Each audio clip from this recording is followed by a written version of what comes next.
The Taoiseach urges Mo Mowlam not to force the Orange March through the Garvaghey Road. Settled out of court, the blood bank pays aggravated damages to a Carlow woman with hepatitis C. And Brian Cowan sacks 3 health board members appointed only last week.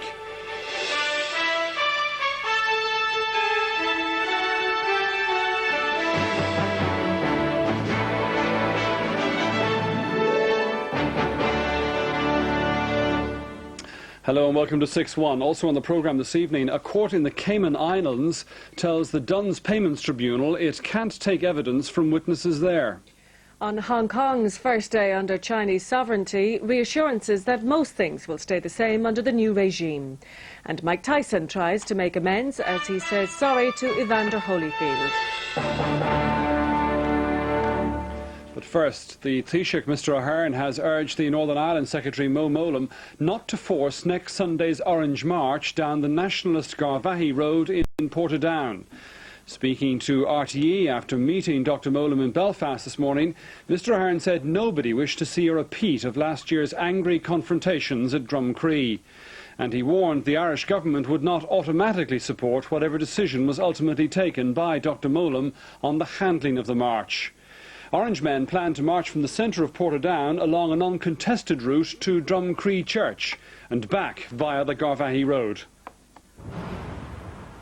The Taoiseach, Mr Ahern, arriving in Belfast today as tension continues to mount across Northern Ireland in advance of next weekend's Orange March down the mainly nationalist Garvaghey Road in Portadown. Mr Ahern used the margins of the biennial conference of the Irish Congress of Trades Unions for talks with Secretary of State Dr Mo Mowlam, just 48 hours before his planned meeting with British Prime Minister Tony Blair on Thursday. As yet, no sign of an accommodation which could defuse the Drumcree time bomb, though Dr Mowlam continues to hold off on a final decision as to how the march should be handled. We still have 4 or 5 days. We're still meeting and talking with the residents' groups.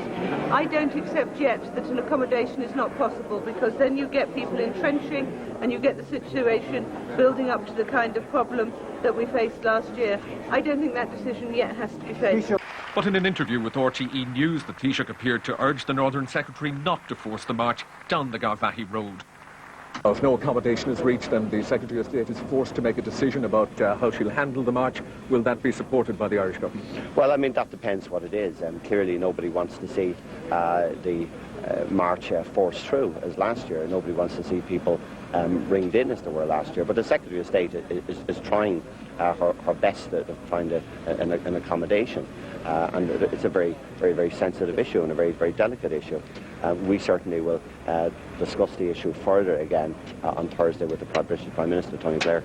Today's comments by the Taoiseach will place additional pressure on the Northern Secretary to broker an accommodation on Drumcree over the next 4 days. Whether in fact that will be possible should become clear by the time Mr Ahern meets the British Prime Minister Tony Blair on Thursday. The Garvaghey Road Residents Coalition has appealed to nationalists across the north not to travel to Portadown for this weekend's planned Orange Parade.